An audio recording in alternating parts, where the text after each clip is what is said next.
For motorsports to grow, we need to double the size of the audience. And to double the size of the audience, it'd be good to double the size of the field. If we can get as many women to race as there are men who are racing, then we can potentially double the size of the off-road industry. And so that sort of sets us up for this next session. Tiffany's the best person to host this one because she understands the genre of motorsports and how it's been very male dominated in the past, but now how it's actually attracting more women. So we have 3 women who are coming on board who are fantastic and pro racers, or not just racing, but also spectators and fans to the sport. And I want to thank all the current panelists and then the women who are coming on right now. Tiffany, why don't you help us understand the benefits of sponsoring women and the benefits of sponsoring or brands that want to approach the market by going through women in motorsports? Well, thank you so much, Alex. And you're absolutely correct. When we look at motorsports, sometimes, we don't see a lot of females out there, but we are out there. We're doing everything that we can. And I've always told people, if you want to work in motorsports, you have to work hard. You want to be a female in motorsports, you have to work twice as hard. You want to be a respected female in motorsports, you're going to have to work 3 times as hard. And I do have 3 females across the board on different things. And I see Corey Weller right there. Corey, every time I've always chatted with you and everything, it's always been face to face, usually on a podium somewhere, because you've just been dominating forever. And, based out of Arizona, you started Weller Racing in 2006, but your career really started before all of that. So walk me a little bit through it. I know that you started on 4 wheels. You did quads in motocross, and that's really kind of how you got out there. And then once UTVs kind of took over, you were like, hey, this is something I want to do. I'm out in the desert. I think we can dominate at this. So walk me through a little bit about your career and what it's like to be a female. I know most of us were like, hey, as soon as we get behind the wheel, that vehicle has no idea who we are. But you, myself, Mia Chapman, Shelby Hall, they'll all be on here. There are some disadvantages and some trials and tribulations we've had to go through. So walk me through your career just a little bit. Okay, I want to test that out first. I don't do a lot of Zoom, so I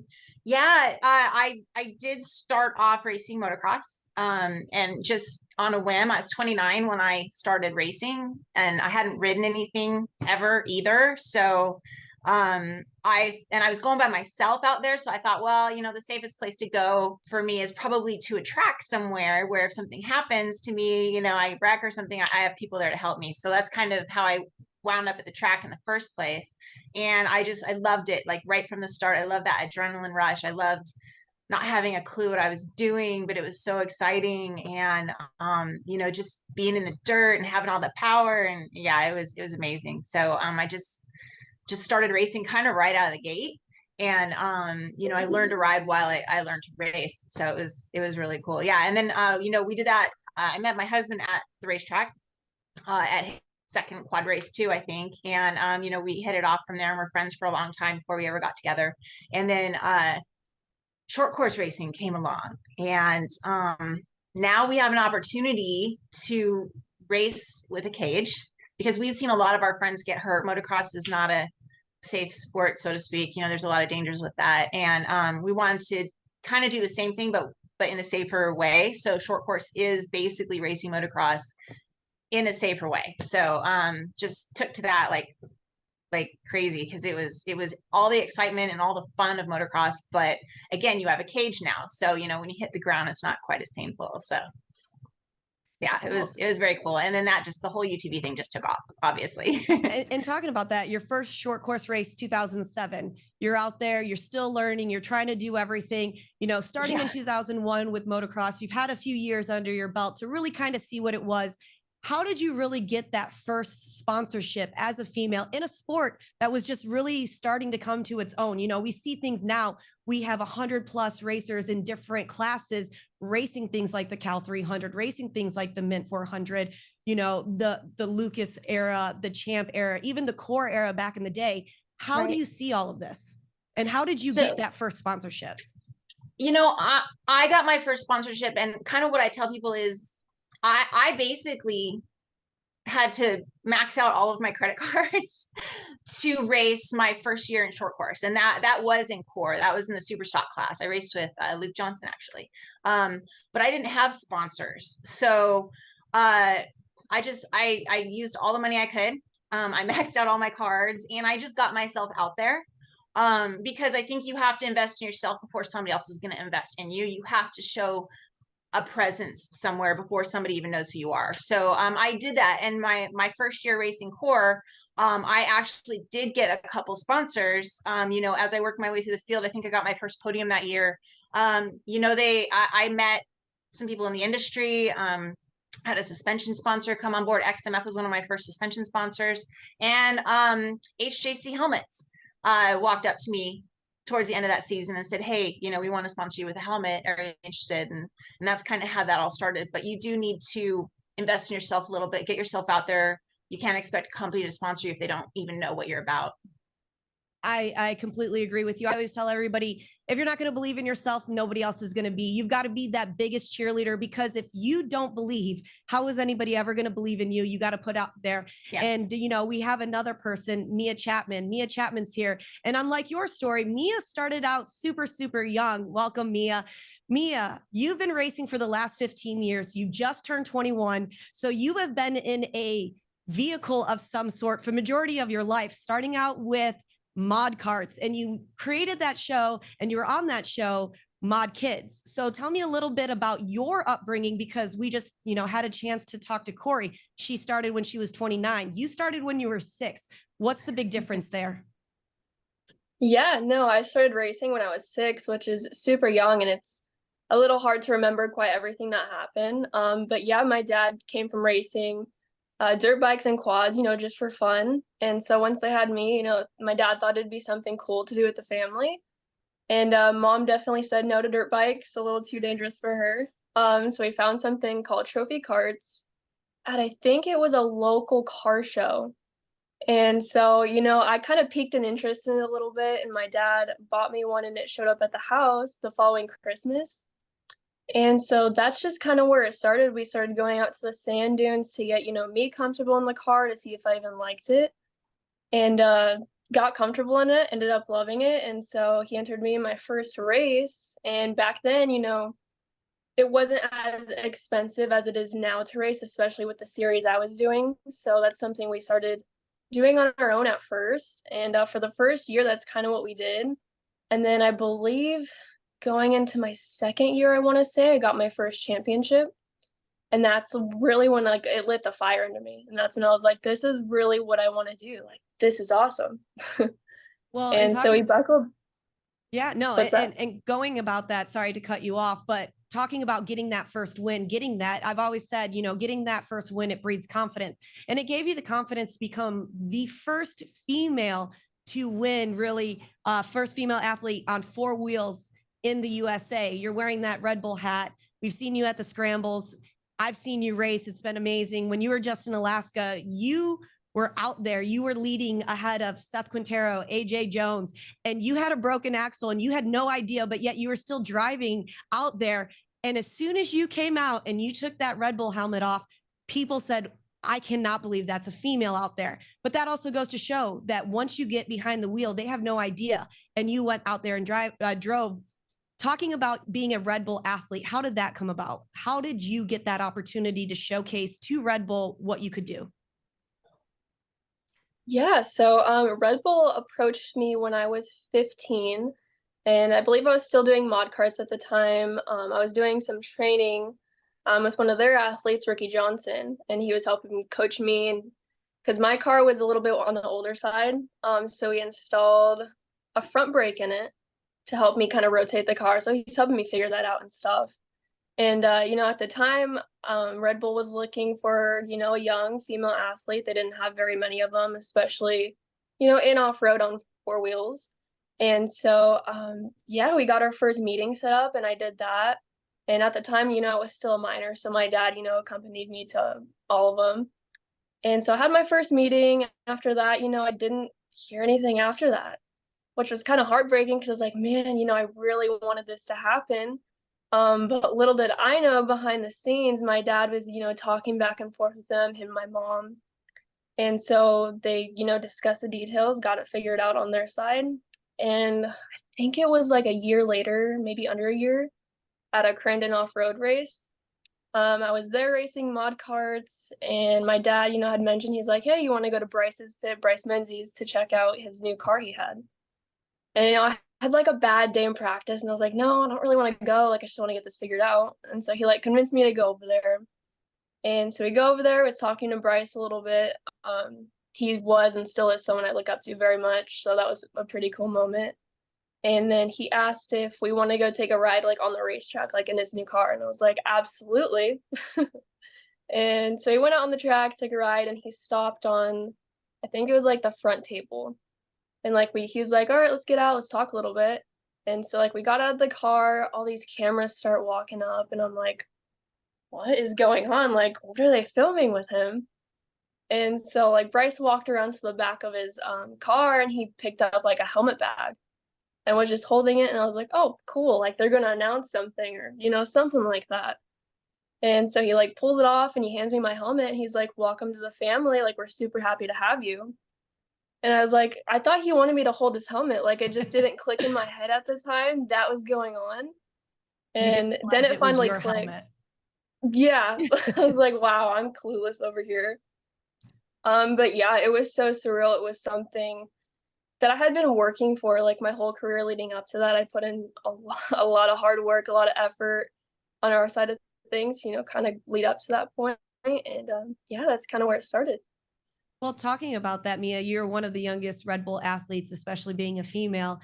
And what do you think that it really takes as somebody under the age of 18, 21? Like you said, your dad always had to be there. So somebody who is going through the same things, they're 15, 16, they really want to get that deal, but obviously their parents have to be about it. What do you recommend, or what do you suggest to anybody that is trying to do that when they're underage? Like, is there something that, hey, this is what you should talk to your dad about, your parents about? This is something, let them know what you want to do. How did you navigate it being under 18, but yet being able to get this Red Bull deal? Luckily for me, my dad knew a lot about the race industry. And so he helped me kind of navigate that and, teach me important lessons to go about getting sponsors. It takes a little bit when you're starting out in your career, especially to get those kind of sponsorships. And like Corey said, you really have to invest in yourself. And if it's something, serious you want to do and make a career out of, invest in yourself and put yourself out there, really. I mean, branding yourself well, going out and meeting people, the social media content you put out, just be mindful of what you're putting out and, just kind of stuff like that. Well, and going off of that, Mia, before I head over to Shelby, you grew up with social media. I'm about to age myself. I graduated high school without social media, so I've been very, very lucky, but you've grown up in it. You've utilized it. You've used it as a tool for marketing to get you to that next level. As a person who had to deal with that, you suggest be careful what you put out there because it's always going to be out there. Is that correct? Yeah, I would definitely say so, especially when you're at public events. Just always be mindful of what you're doing and have, positive energy. You never know who's watching and you never know who you're going to meet. That's definitely one of the biggest things I've learned in this industry. No matter like where you go, especially at a race event, you're always going to meet someone and someone's always going to be watching. So I think definitely just present yourself well. Thank you, Mia. All right, we're going to head over to Shelby Hall. Now, we've talked to somebody who started their career when they were 29. We saw somebody who started their career when they were 6.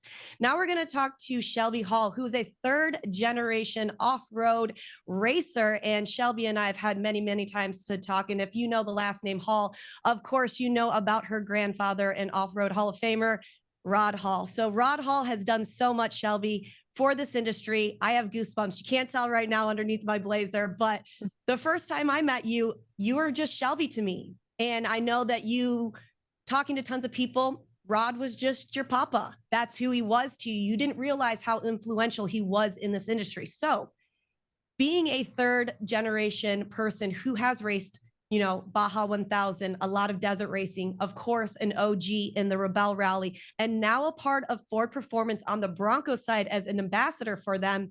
What does this all mean to you? Because you're continuing the Hall legacy.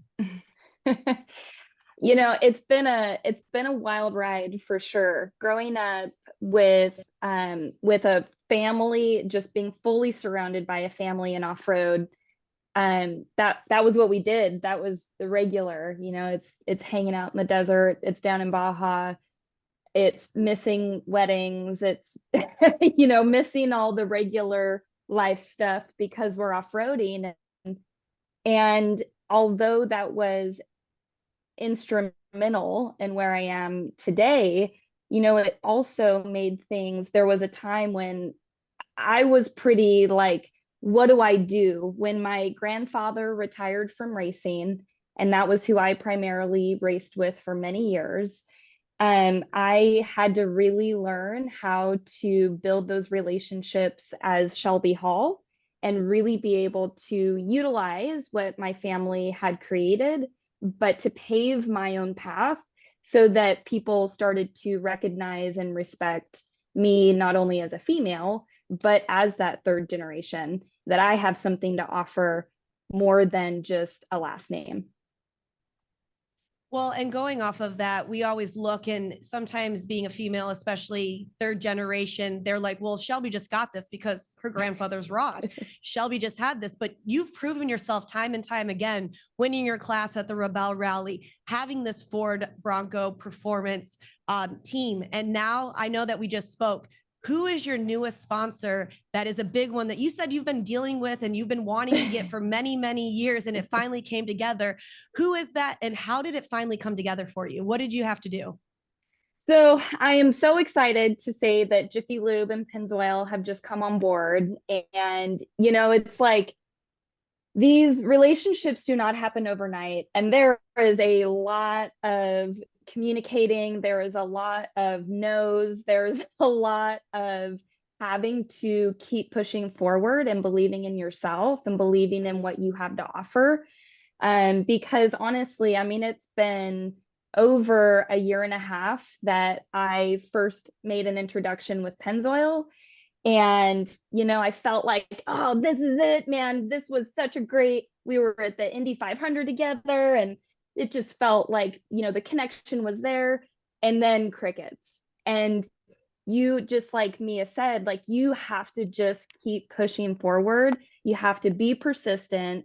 And honestly, I feel like that's how I have gotten my biggest sponsorships from Ford Performance is, you know, of course you have to show up on the podium, you have to show up that you have the skill, but you also have to keep knocking on that door because they have a lot going on and they've got a lot of people knocking on their door, and you have to show up to prove why you are different. Well, and talking about knocking on doors, you know, a lot of people give females, hey, the door was open because she was a female. Of course it was open, but talking about that door, it may have been open, but we still have to continue through it. We still have to walk through that door and show people and to ourselves, first and foremost, ourselves, why that door was open. You know, a lot of people get discouraged, and I'm assuming, you know, like we've talked about, third generation, you have a lot to live up to that Hall name. And with that being said, really, how do you keep everything together? I mean, we all get discouraged from time to time, but knowing there's a reason my partners, my sponsors picked me, there's a reason that they wanted to do that. So from your, you know, your thoughts, why do you think that sponsors want to have a female voice or a female presence or the branding out there, but showcase, hey, yes, I am a female, but this is more than what I just do? For me, I'm very targeted with my sponsorships. It's easy to want to just reach out to anybody and everybody that has financial backing or product, or a way to get you in front of the camera. And, you know, all those things, of course, we want and we need for us to flourish. But I do not want to be affiliated with a company that doesn't truly believe in a female in motorsports. You know, there has been a big push recently for, you know, inclusion and diversity. And it is easy for a female to be chosen to mark that box.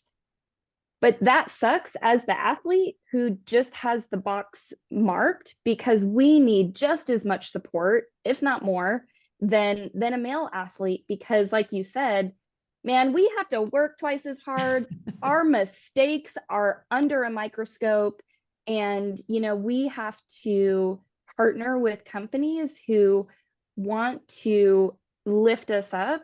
And I mean, BF Goodrich Tires is they are my family. They are a huge supporter of mine and family to me, because, you know, they really make an effort to cheer for me really loudly and lift me up as a female and an athlete.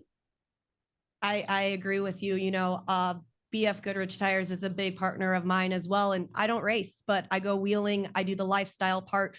I know that everybody has seen that red Jeep drive across the country from time to time, show up at different places. And I'm on the other side. I always joke, hey, I've seen a lot of podiums and I've never raced, but usually it's because I have that microphone in my hand.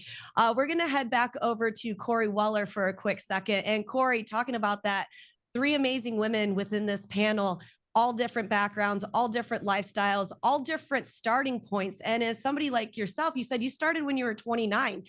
How do you feel about that? Because, you know, you and I are around the same age. And with that being said, it's a little harder for us. We had to learn the social media. We had to learn what people were going for. You do have Weller Racing. And so I know that you see what other people are doing. So Corey, as yourself, really, where do you think that sponsorships and sponsoring women is going for the future for 2024, 25, beyond, and especially with social media coming such a big play? I do think it's definitely changed a lot over the last 10 or 15 years. You know, before social media became a thing, I just wanted to race.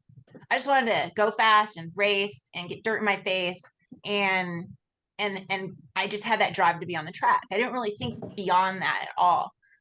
With the advent of social media, you know, when I got into the Pro 4 and it got out there, I was definitely surprised by the fact that there's this whole other element now.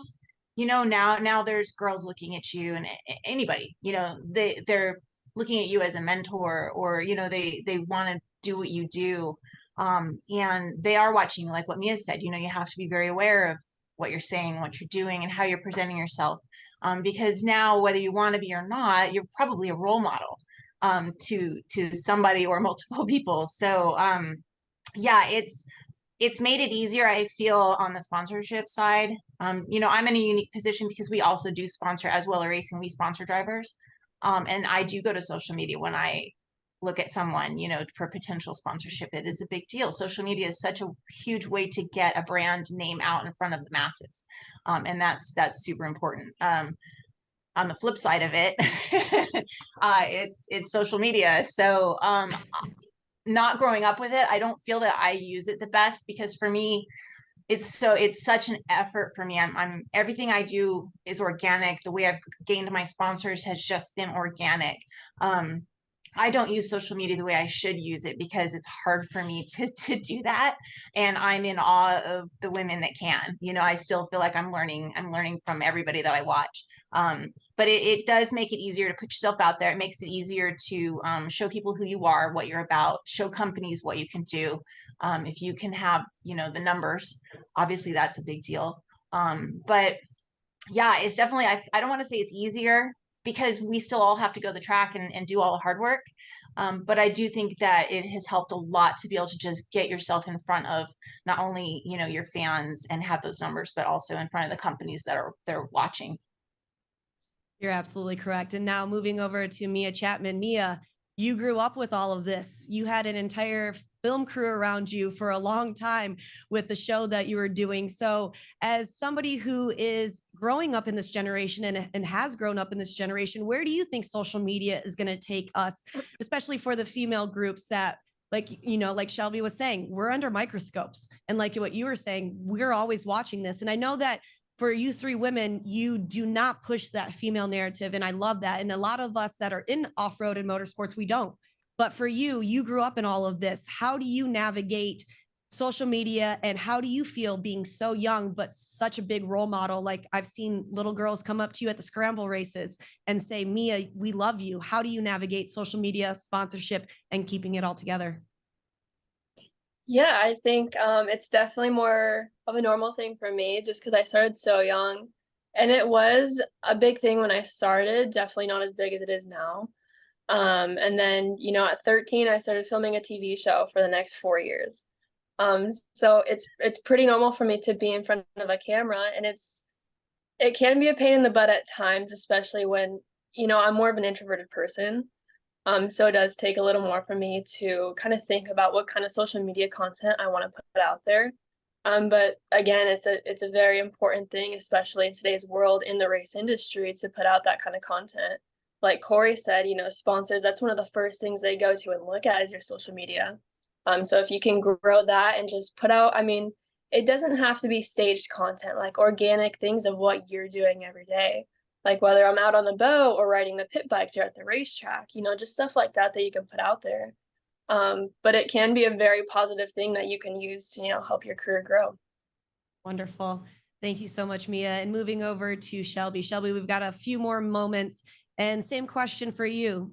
You have that legacy, you have that name, you have the third generation, and now you are creating your own, separating yourself, but also keeping that legacy, keeping your grandfather proud. I know he definitely is, especially when Ford was relaunching that Bronco, asked him to come out, showed him on that VR headset, that livery that paid homage to him. I cried when I knew all about that. So I know that he had to, you too. But really, how do you navigate being a third generation person, keeping that legacy, keeping that Hall name, but separating yourself, defining who you are and setting it up for the fourth generation? Well, I mean, on the topic of social media, social media was not a thing during my grandfather's years, during my dad's years. And Corey, like you, I mean, honestly, I didn't start to have any sort of a social media presence until like 2019. So I feel like I'm playing catch up. And thankfully, I think that there has been a shift where we don't necessarily need to have the biggest following to be able to have these relationships, because it's really about the way that we connect with our the way that we connect with the people who are watching us. So I think, I mean, the biggest thing for me with my family is I'm a female. I'm the only girl. So I mean, I have a sister, but she's not in off-road, and so my view of what off-road is and the way that I deliver is really different than the way that my family did. And I do a lot on the consumer side, and I have my own business of teaching people off-road skills and vehicular technology skills, how to put the two together and go have a really fun, safe weekend with your everyday driver. And my family was very, very heavy on the competition side. So I get to race and compete, a handful of times a year, which is a lot, but also run a business. And I think that I've been able to learn from my family, and I learn from my peers, and then I get to like put it all together and just be myself and really support and live the life that makes me happy. Wonderful. Well, thank you, ladies, for joining me. Corey, Mia, Shelby, thank you so much. It is great to have all of these great insights, especially from three different women who come from three different backgrounds, but we're all doing the same thing. I really appreciate this, and keep moving, ladies. We are doing great thing. Alex? Yeah, yes, I totally agree. I think that was amazing. Ladies, that was an awesome session. Mia, Shelby, Corey, thank you so much. I wish more women would follow your lead. You all are leading the charge. And I wish more women would follow your lead, and then more sponsors come in and support those women and develop very, very long-term lasting relationships.